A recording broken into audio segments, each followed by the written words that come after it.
Bem-vindos a mais um episódio do podcast da CAGEC. Hoje vamos conversar sobre a importância dos espaços de saúde fora do hospital e como o câncer impacta não apenas os pacientes, mas toda a família. Hoje estou aqui com a Sônia, mãe de um assistido, e o Felipe Seuanes, psicólogo da CAGEC. Obrigado por estarem aqui.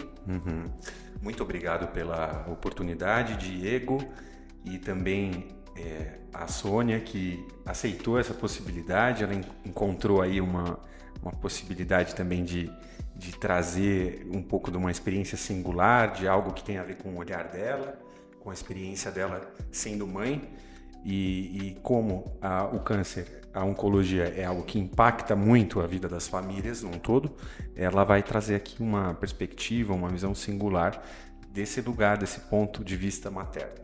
Ok, muito obrigada pelo convite e por esse espaço que vocês daqui da CAGEC estão abrindo para a gente falar um pouco do câncer, das outras doenças também, né, que aqui recebe pacientes que vêm fazer quimioterapia, quanto os transplantados. Então, muito obrigada por esse apoio que vocês dão para todas as famílias. A gente te agradece a confiança. E eu sou de Boa Vista, Roraima. Eu venho para a CAGEC desde o dia 25 de março de 2013, que foi a primeira vez que eu cheguei aqui na CAGEC. 2003? 13, tá. Sim. O meu filho veio com a doença renal crônica, né? Então nós ficamos aí até dezembro de 2018 no tratamento conservador. Vinha para as consultas, fazia os exames e depois retornava.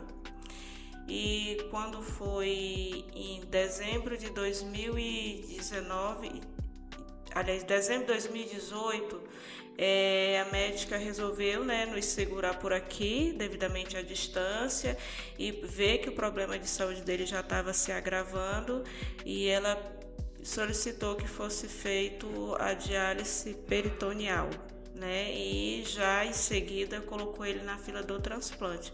Então a gente não pôde mais retornar a Roraima.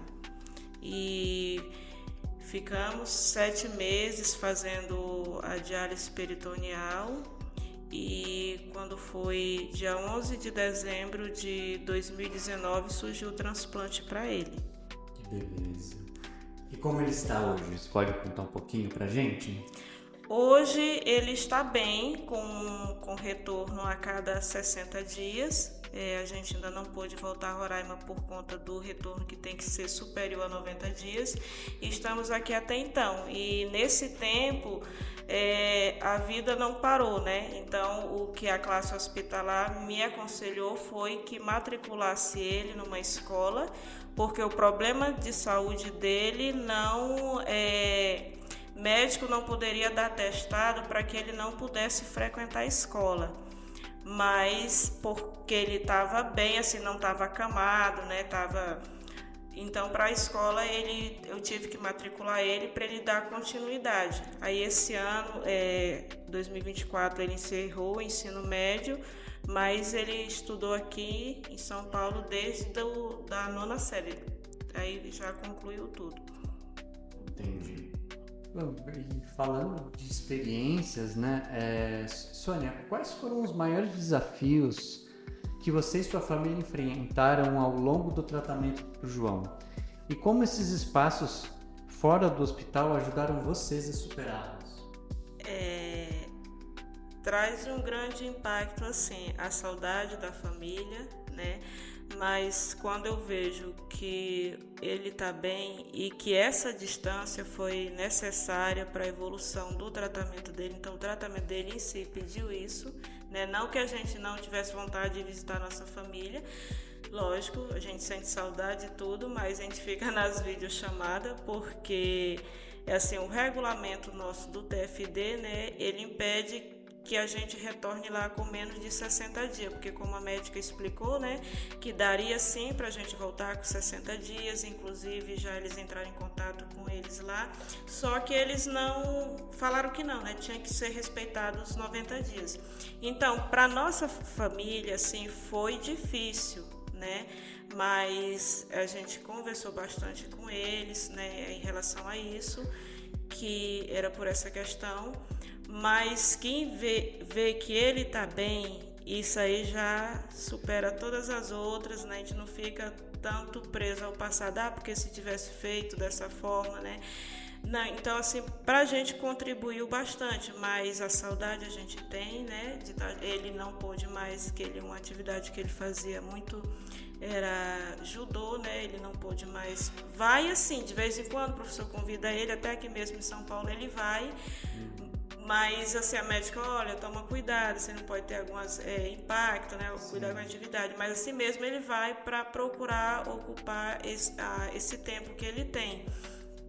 E para mim, enquanto mãe dele, né, que eu comecei a fazer academia também, tanto não só parte estética também, né, que a gente não vai ser também, gosto de dizer que não contribui, que não ajuda, mas para, assim, dar uma aliviada no ambiente, né, porque você está longe dos seus familiares, está longe daquela sua realidade, né? Então eu faço meus exercícios físicos e retorno aqui para a CAGEC, né? E ajudo no que eu posso, né? Então assim, a gente tem essa troca, né?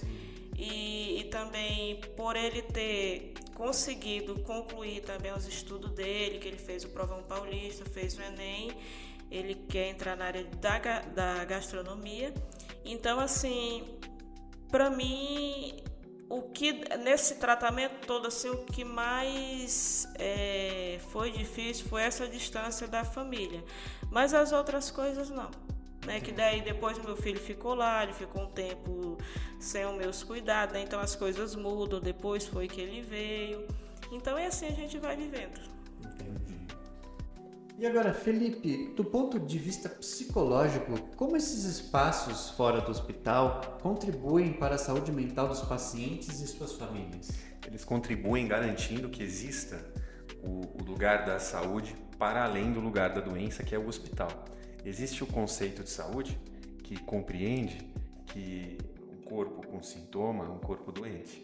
Então tem aquela visão médica que é da alopatia, que vem como um raciocínio militar mesmo. Vamos tirar e atacar a doença, vamos tirar o sintoma. Só que a pessoa ela não é o câncer, por exemplo. Ela é muito mais do que isso. Eu achei importante na fala da Sônia, trazendo um enfoque sobre essa fala, sobre o tempo não parou. E ela viu o acompanhamento, acompanhou o filho dela, dando seguimento aos estudos, fazendo outras atividades, e ela mesma se trouxe também, como a academia e tudo mais. É bom lembrar que as mães, elas sentem que isso abala muito o chão delas. Eu já tive pacientes que perderam filhos oncológicos, ou que estão em tratamento, ou que mesmo se recuperaram, e em algum momento, às vezes, a pessoa pode sentir, quando tem a perda, perdi o chão, ou ela pode também sentir que aquilo impacta muito e ela fica condoída, né? Muitas vezes com aquela pessoa que é da família. Então aqui a gente contribui expandindo esses lugares de saúde, porque a saúde a gente não encontra ela nessa concepção aqui que eu adoto na psicologia sem doença, sem sintoma. É por conta daquilo muitas vezes. Então é a partir do sintoma que eu posso trabalhar outros assuntos e buscar, assim, acessar a saúde. Quando uma mãe vem aqui, como ela, dizendo que também a vida não parou, o tempo não parou, é porque ela não se resume apenas a ser a mãe cuidadora do filho, né? Ela também pode dizer sobre ela, e tem coisas que, através do filho, ela pode sentir, como essa experiência de ser mãe. Isso amplifica as dores do filho e tudo mais. Eu acho que a psicologia contribui abrindo esses espaços, dando espaço até de liberdade para a pessoa ler a própria existência, a própria história de vida. E você pode compartilhar algum exemplo de como a psicologia atua nesses espaços para oferecer suporte emocional e mental? Sempre lembrando, né, gente, que saúde mental não é skincare, né? Então é um processo longo. Sim. E tem que insistir bastante. Sim. Olha, eu posso dar alguns exemplos, sim. Primeira parte que acontece fora do ambiente hospitalar, né, que eu vou me ater a esse espaço de saúde fora do ambiente hospitalar, é esse olhar que considera a história de vida dela. Então eu vou te dar um exemplo claro aqui de caso clínico que já me apareceu.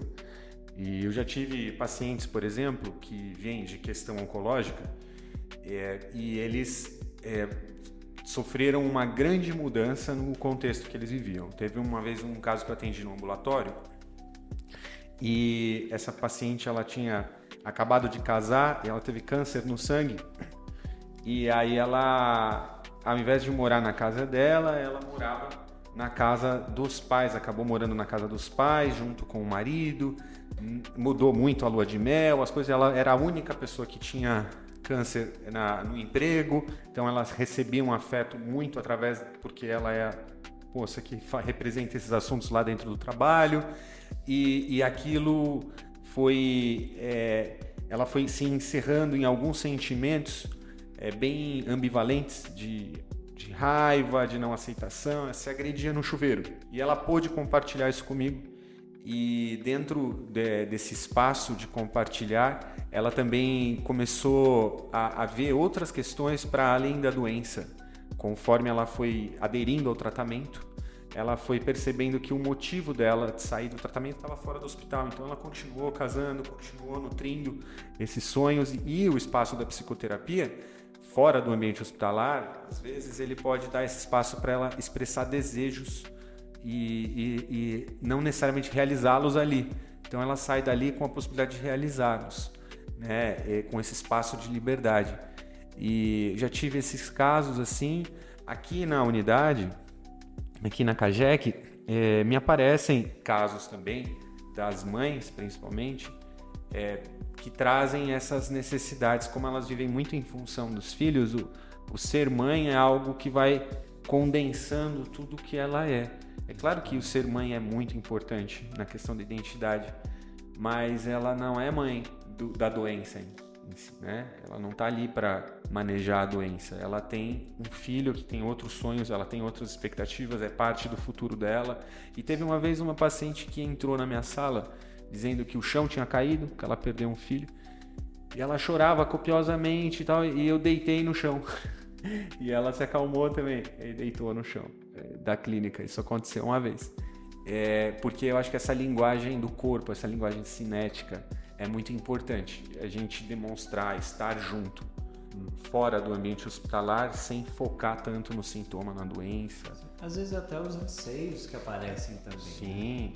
Sim, e projetos, né? Aquela angústia de quem eu quero ser, o que eu quero aprender. Às vezes o próprio paciente da oncologia, eu já vi aquela angústia do tempo com relação ao tempo. Não, eu quero aprender a surfar, eu quero aprender a andar disso. Então é importante que haja desejo. Até no caso das mães, é importante que o desejo delas também vá além do filho. Então é a academia por conta, sim, de uma questão estética, que faz parte também por conta de uma questão de saúde, de qualidade de vida, mas também pensar em aprimorar a comunicação, aprimorar e desenvolver outras habilidades, conhecimentos, porque eu acho que isso faz parte de um desejo que se realiza e que abre esse espaço de saúde que a gente estava trazendo. Que no hospital as pessoas não escolhem. Exatamente. Elas vão lá e consomem. Então, acho que dá esse espaço de escolha, de eu gosto disso, eu quero isso eu quero desenvolver, isso não tanto. Isso pode ser um caminho, um dos caminhos. Então, para construir essa base emocional sólida, a família é muito importante, né? E, Sônia, como você descreveria o impacto do transplante na dinâmica da sua família? De que forma essa rede de apoio foi essencial nesse período? Nesse período foi essencial desde, assim, quando eu comecei a vir para cá, né? Que já foi essencial, porque eu tenho o meu outro filho mais velho, né? Então ficou lá, porque quem estava no momento fazendo tratamento era o João Vitor, então ele ficou lá. Então sempre a minha família me ajudou a cuidando dele, né? Então, e quando eu fiquei aqui já direto aguardando o transplante e o João Vitor fazendo a diálise peritoneal, então sim, foi aquela angústia, né, sabe, de você tá ali, tá sabendo que o seu outro filho tá precisando de você, mas em pensar que o transplante, né, trouxe qualidade de vida para o João Vitor e toda a família também, né, também ficou feliz, né, com isso, né, porque o transplante veio para curar, porque quando a gente entrou lá para a fila, né, e o médico foi e falou, né, que o transplante não era a cura, mas eu sempre falei para eles que o transplante veio para curar o João Vitor, né, então ele é um dos pacientes assim que graças a Deus está bem, não teve nenhum tipo de rejeição, né, não vive hospitalizado, não foi preciso dialisar o pós-transplante, então o rim já veio para somar mesmo na vida, para dar qualidade de vida. É uma nova vida, né? Foi uma nova vida, né? Então que ele sonha na área da gastronomia, mas no Provão Paulista ele colocou lá as opções de medicina, enfermagem, né? Todas as áreas que ele escolheu lá foi para voltado para a área da saúde. Essa experiência vai junto com ele. Vai junto, vida, né? Sim, vai junto pro resto da vida. Assim, sempre que eu falo que não me deu ansiedade nessa espera por transplante, eu sempre procurei assim viver um dia de cada, porque nos corredores do hospital você ouve coisas positivas e negativas também. Assim como também é aqui, que às vezes as pessoas já chegam tão calejado, né, tão assim angustiado, que acha que todo lugar vai te tratar como se você não fosse um paciente, né, não fosse muita gente fala assim da enfermagem, negócio dos enfermagem com amor e fazem até uns tipos de meme, né? Mas eu enxergo que aqui nós fomos bem tratados, né? No hospital, aqui dentro também, da CAGEC, então assim, a gente não tem nada do que reclamar. Foi um grupo de apoio mesmo, não só da minha família, mas aqui também, tá? E também o que eu quero falar também, que eu não posso deixar de falar isso, sobre esse nosso encontro de sexta-feira com o psicólogo, sabe? Que a gente passa a falar mais da gente, né? A gente conhece mais as outras pessoas, né? Então é muito bom e que isso mantenha-se sempre. Sim, e são convivências com pessoas de lugares diferentes durante os tratamentos, né? Então é importante essa harmonia, essa união, né? E é bonito de ver as amizades que vocês desenvolvem durante esse tempo. E Felipe, quais são as principais dificuldades que você observa nas famílias de pacientes e como a rede de apoio pode ajudar a superá-las? Olha, a principal dificuldade é uma resistência, um certo medo com relação a isso de cutucar uma certa dor ou de simplesmente trazer à tona assuntos que as pessoas às vezes já estão saturadas ali no ambiente hospitalar. Tem as resistências com relação ao que é o trabalho do psicólogo. São os tabus. Os tabus, as crenças, os medos, a dificuldade muitas vezes de considerar que tem coisas que eu só falaria para um desconhecido com muita confiança e com um sigilo ético de, né, guardar aquilo.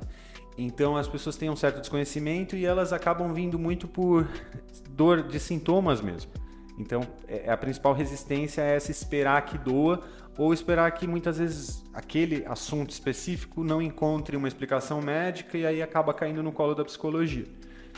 O grupo ele tem sido uma experiência aqui na CAGEC que acaba indo para além da questão da doença. Os assuntos que tem a ver com dor e sofrimento, eles podem aparecem, mas o enfoque meu aqui junto com o grupo é fomentar esses espaços de saúde, é trazer um ambiente energizante, de certo modo que seja leve, e eu percebo também uma certa uma inclinação das pessoas aqui que vem por uma profundidade, ações e medidas no grupo que sejam de compartilhar, de se expressar, de fomentar desejos. Então tem um efeito antidepressivo, o grupo, e ele também pode fazer com que as pessoas falem mais delas mesmas. Sim. E que é também um desafio. Muitas pessoas têm esse medo de eu vou ter que falar de mim e se eu ficar em silêncio, como vai ser constrangedor, mas o silêncio é bem-vindo também. A questão é o encontro ali. A verdade não está nem no eu, nem no tu, a gente não disputa a razão, a ideia é que haja uma expressão humana e isso por si já é revolucionário. Você ter alguém que está ali para mim, para te ouvir, então as pessoas estranham, acham diferente muitas vezes. É um espaço de acolhimento também. Sim, também é um espaço de acolhimento, lembrando que tem sim a possibilidade de triagens e de um tratamento mais voltado para uma questão de saúde mental que pode vir fora do hospital, então tem também os atendimentos individuais, mas o foco, a tônica que vem sendo trazida e que também passa por resistências de medos e dificuldades de compreensão, e cada um tem o seu ritmo, não pode ser muito obrigatório, senão as pessoas vão por obrigação e elas se fecham no grupo e tal, então quem está lá está indo porque quer e por si, não porque está sendo cobrado. Sônia, como você descreveria o impacto do transplante na dinâmica da sua família? De que forma essa rede de apoio foi essencial nesse período? O transplante, ele veio para salvar a vida do meu filho, porque a gente vê, a gente ouve, muitas vezes o médico já passa, né? A gente passa pela equipe de transplante, e ali onde eles dizem que o transplante não é a cura, é um tipo de tratamento. E eu sempre falei para eles que o transplante curou meu filho, que eu acredito sim na cura, né? Então veio para dar qualidade de vida para ele, e meus familiares me apoiaram muito, né? Então ficando com meu outro filho lá, me dando suporte assim necessário, acompanhando o outro meu filho também lá durante o período que ele estava estudando lá, que ele estava morando lá. Então assim foi essencial, né? Nunca recebi críticas por estar tanto tempo longe. Então o transplante é qualidade de vida e veio para curar o meu filho. E uma nova vida também, é uma né? nova vida que ele sonha hoje, porque, por exemplo, como ele fala, né, que é a área da gastronomia, mas nas opções do Provão Paulista lá ele colocou medicina, enfermagem, né, tudo na área da saúde. Então, Legal. Então assim, foi nova vida para ele, né, o transplante. Felipe, quais são as principais dificuldades que você observa nas famílias de pacientes e como a rede de apoio pode ajudar a superá-las? As principais dificuldades que eu encontro são algumas coisas relacionadas ao tempo que a pessoa precisa para sentir o sofrer da situação. Muitas mães que eu já ouvi, já percebi, aqui eu tenho uma atividade com os grupos, né? Com os grupos de apoio à família, que começou como um grupo das mães. Às vezes, algumas mães, elas gostam que eu lembre elas do grupo. Elas falam até, já ouvi assim, eu não vou, mas é bom que você me chame. Em algum momento elas vão. Sim. Isso acontece. E às vezes tem aquele momento no hospital, por ser um ambiente asséptico, por elas estarem totalmente mais dessubjetivadas, né? Elas estão sendo, muitas vezes o paciente não está com as roupas dele ali, elas não escolheram estar ali, então elas sentem que elas não têm escolha, não escolheram isso para os filhos, né? Então o que acontece é que elas sentem às vezes uma grande necessidade de ser respeitado esse tempo de escolha, elas já não estão na casa delas, então tem uma resistência a querer lidar sozinho, até por conta da cultura. Sim. Algumas pessoas falam, não, mas na minha cultura, de onde eu venho, se eu falo que eu lido com um psicólogo ou falei com eu sou louco. Ou eu aquele tabu, né? Pensando demais, eu penso demais, eu vou ficar louco. Tenho medo da loucura em si, tem algumas resistências relacionadas a isso. Eu vejo também muito, às vezes, essa resistência além do medo, as pessoas também elas não conseguem entender o que levaria elas para um atendimento que não fosse a dor ou o sofrimento, ou que não fosse uma recomendação estritamente médica, especificamente. E então elas acabam indo mais pelo sintoma. Então a dificuldade é isso, é que não esperem sofrer tanto. Até porque a Sônia, que está aqui com a gente, ela é uma porta-voz e líder do grupo. Sim. Ela tem se trazido muito, até na rede, aqui na CAGEC, no grupo inteiro, assim, como um todo, no macro, ela também tem tido esse tipo de papel, de função, e é importante que as famílias, quando vêm aqui, elas também percebam que elas são importantes, que elas impactam, não importa, ninguém passa desapercebido aqui.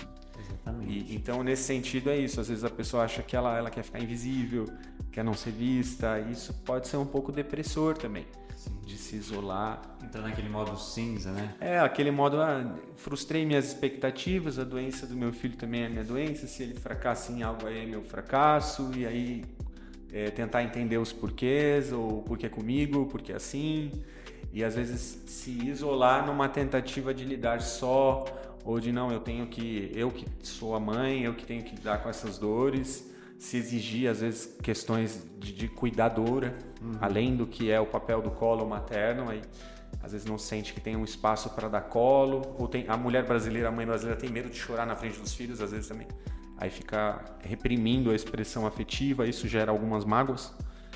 Então acho que são essas dificuldades, assim, essas repressões das mães ou de alguns pais, cuidadores familiares, que não querem sofrer muito do lado do filho. Pra não deixar transparecer, né? Exatamente. E tem receio de tocar nisso, às vezes, em grupo. Preferem coisas que tragam energia, né, Sônia? Alegria e dinamismo e profundidade. Eu percebo uma necessidade, uma sede das pessoas por vivências significativas, divisores de águas. Quando elas... Tem pessoas que a gente se encontra aqui, que elas estão vendo o grupo acontecendo e elas só vão se aproximando e no final já chegam. Tem pessoas que já se assumem e já vão por elas mesmas, sem se preocupar tanto com o que os outros pensam, deixam de pensar. E é por aí. Com essas dificuldades, essas resistências principais. Bom, então tem sempre um crescimento, né? Como a gente tem falado, como a Soninha falou, ela está aqui há muito tempo, né? Então, que conselho, Soninha, você daria para outras famílias que estão passando por situações semelhantes? Como elas podem encontrar força e apoio nesses momentos difíceis? O apoio, assim, ele vem da família, né? E a gente sempre tem que pensar positivo, né? Que ninguém está aqui por acaso, né? Que para todos os problemas tem solução. E viver um dia de cada vez, né? E sempre pensar as coisas positivas, não deixar se afetar por nada negativo. Que um problema de saúde que uma família enfrenta não é maior e nem menor que o seu, né? Mas as dores são diferentes.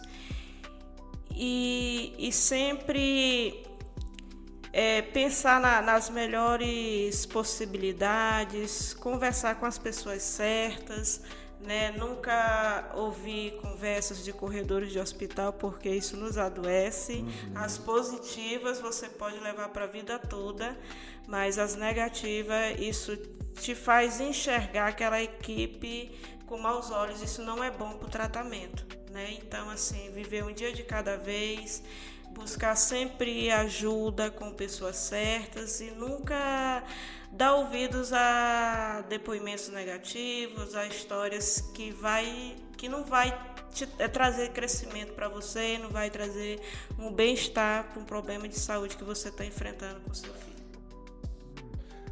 Eu achei importante a fala da Sônia, porque eu costumo até dizer que eu como peixe.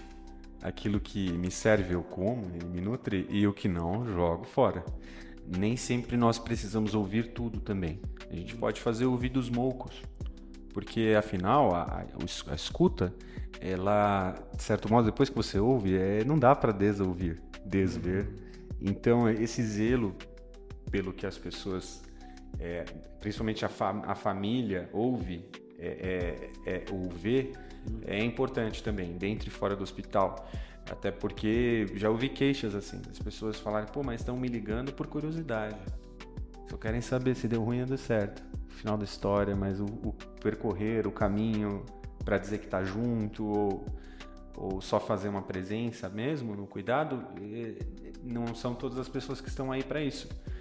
Muitas pessoas têm métodos muito rústicos assim de lidar com as próprias questões, aí elas querem olhar o ferimento do outro por conta de um viés cognitivo, de o outro está sofrendo, então, mas a dor é algo tão individual, tão singular que no caso, como a Sônia falou, tem essas diferenças como cada pessoa olha, então é importante esse aspecto nutritivo, perceptivo, de aprendizado.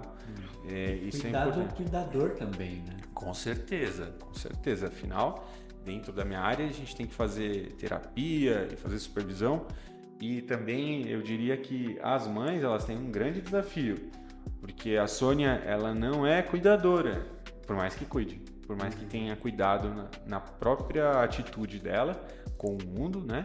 Ela tem sempre cuidado e zelo, mas ela não é só cuidar, ela é mãe. E aí, quando é que entra o colo de mãe, né, pro filho? Ela falou da distância também, do outro filho que ficou um tempo por ali, depois veio.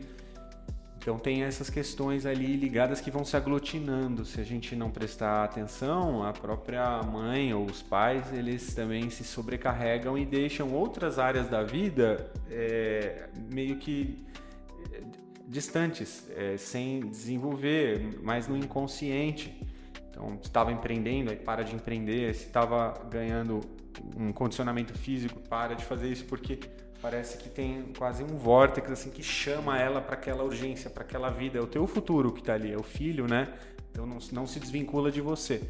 Então eu acho que isso que a Sônia fala do que se fala nos corredores, né? É importante filtrar, assim, observar de onde, em nome de que essa pessoa está falando. Às vezes ela está falando em nome de uma raiva, em nome de uma frustração, em nome de um medo, em nome de alguma outra coisa que não em nome do que realmente é aquilo que precisa, né? Em nome de um cuidado para você. Às vezes um luto mal resolvido. Isso também, uma outra fase do luto, uma negação ou um pessimismo, as dificuldades de lidar com o tratamento em si, que pode ser agressivo. E agora vamos para a parte final do nosso podcast. Felipe, que mensagem você deixaria para os ouvintes sobre a importância de buscar e oferecer apoio nos momentos difíceis?